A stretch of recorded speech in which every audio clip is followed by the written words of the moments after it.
रखा है, मैं उसके पक्ष में बोलने के लिए खड़ी हुई हूँ। यत्र नार्यस्तु पूज्यन्ते रमन्ते तत्र देवता। भारतीय संस्कारों ने नारी को हमेशा शक्ति माना है, लेकिन दुख की बात यह है कि इसी शक्ति को उसका हक देने में आनाकानी हो रही है। 30 साल से हमारे धैर्य की परीक्षा ली जा रही है।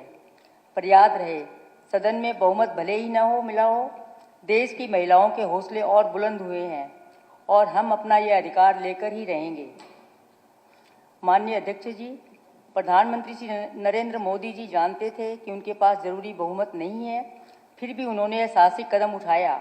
उनकी नीयत साफ है। वे चाहते हैं कि देश के बड़े फैसलों में महिलाओं की पूरी भागीदारी हो। भले ही यह बिल पास न हो पाया हो, लेकिन इसने बदलाव की एक मशाल जला दी है।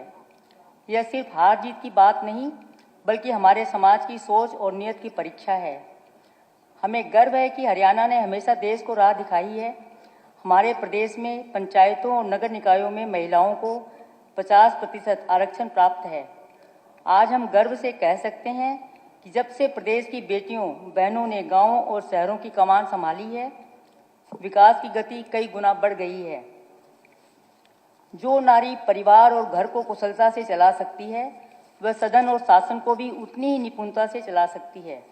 आज खेल के मैदान से लेकर सेना के मोर्चे तक और राष्ट्रपति भवन में आदरणीय द्रौपदी मुर्मू जी के गौरवशाली नेतृत्व तक हमारी वित्त मंत्री आदरणीय सीतारमण जी सभी ने अपनी योग्यता सिद्ध की है।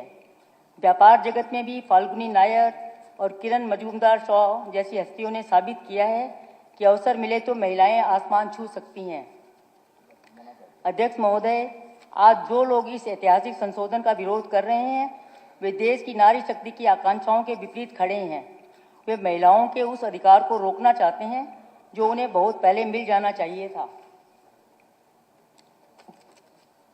अध्यक्ष महोदय, मैं इस सदन के माध्यम से अपने विपक्ष के सभी साथियों से कहना चाहती हूँ कि जिन्होंने इस आरक्षण की राह में रोड़े अटकाए हैं, आप सफल नहीं हैं, बल्कि विफल हुए हैं, क्योंकि बदलाव के इस युग में हम इतिहास के पहिए को पीछे नहीं धकेल सकते। महिला आरक्षण अब महज एक मांग नहीं, बल्कि हमारा हक है। इसे टाला जा सकता है, पर रोका नहीं जा सकता। जो लोग इसे अपनी सफलता मान रहे हैं, कि वे भूल रहे हैं कि नारी जब ठान लेती है तो वह अपना रास्ता खुद बना लेती है। आधी आबादी आधा हक का सपना भले ही आज अधूरा रह गया हो, लेकिन यह संघर्ष और भी मजबूती के साथ जारी रहेगा, क्योंकि नारी जब मजबूत होगी तभी भारत मजबूत होगा।